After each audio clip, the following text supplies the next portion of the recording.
My name's Kayla Swansing. I am a first year. I'm currently majoring in marketing. So I signed up for the Exploring Netherlands and Germany trip where we study logistics, supply chain, and international business. We went to 4 different cities. We went to Amsterdam, Duisburg, Hamburg, and Frankfurt. I think it gave me a comfort in knowing the opportunities the College of Business offers. So this is one of many study abroad trips for me. Every year, hopefully. Yeah. I thought it was very nice that I played a good marketing role because this trip was really structured for supply chain and logistic majors, but it was open to anyone, even outside of the College of Business. But me as the only marketing major, they thought, well, let's put this girl to work. So I was in charge of the social media, taking pictures, and anytime we did anything, it was like, all right, social media, let's get a picture.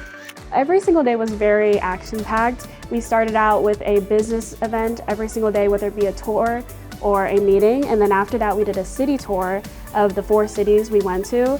So the morning was the event, and then the afternoon was the culture event. And in between we had free time during lunch and dinner, and with that free time we just explored the city. I am obviously only a marketing major, but our professors are both in supply chain and international business, and after them expressing how impactful these 2 majors are, I'm 100% taking those classes and exploring those majors for myself. I experienced business by just getting involved and seeing what's available to me, so one of those aspects was going on the study abroad trip.